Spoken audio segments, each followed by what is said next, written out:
Existe um monstro escondido no porão de um prédio na Ucrânia. Ele não tem dentes, não tem garras e não se move.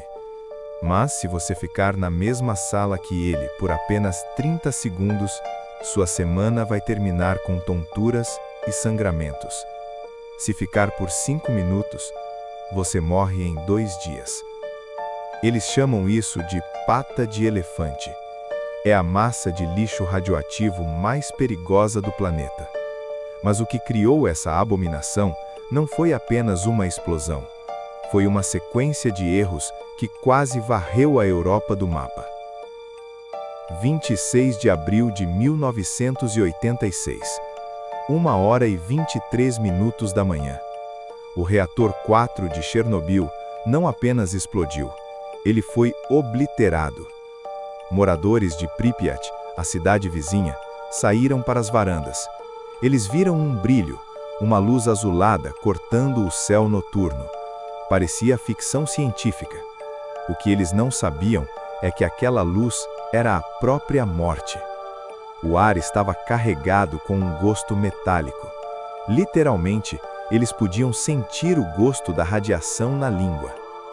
Enquanto as crianças brincavam nas cinzas na manhã seguinte, o núcleo do reator estava exposto, cuspindo o equivalente a 400 bombas de Hiroshima por hora na atmosfera. Não era fogo comum, era um incêndio atômico que a água não conseguia apagar. O mundo estava à beira de um precipício e a União Soviética tentava esconder o desastre. Mas a radiação não respeita fronteiras. Para limpar o teto do reator, os soviéticos tentaram usar os robôs mais avançados da época, trazidos da Alemanha e do Japão. Sabe o que aconteceu? Os circuitos fritaram. A radiação era tão intensa que a eletrônica simplesmente morria.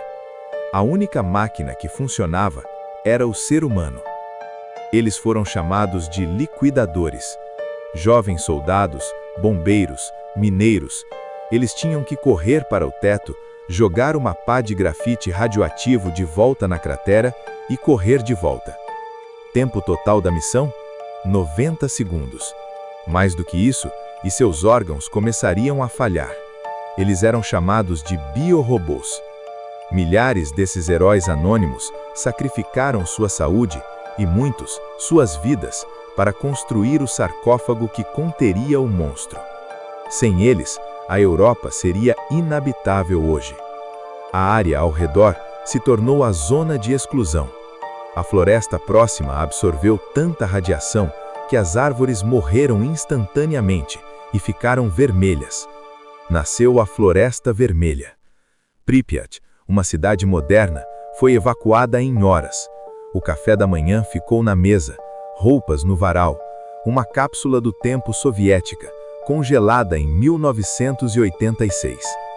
Cientistas previram que a área seria um deserto estéril por 20 mil anos. Disseram que a natureza jamais se recuperaria. Mas aqui vem a reviravolta que ninguém esperava. A natureza não apenas sobreviveu, ela mudou as regras do jogo. Sem humanos para caçar ou destruir habitat, a zona de exclusão virou um santuário ecológico bizarro. Lobos, ursos, cavalos selvagens, a vida explodiu. Mas não é uma vida normal. As rãs, que eram verdes, ficaram pretas para se proteger da radiação com melanina. E o mais chocante é dentro do próprio reator destruído. Em 1991, robôs encontraram um fungo preto crescendo nas paredes do reator, onde a radiação deveria matar tudo. Analisando em laboratório, descobriram o impossível. Esse fungo não estava morrendo, ele estava comendo a radiação. Ele usa a energia radioativa para crescer, num processo chamado radiossíntese. A vida encontrou um jeito de se alimentar do veneno mais mortal que criamos. Chernobyl não é apenas um cemitério ou um monumento ao erro humano.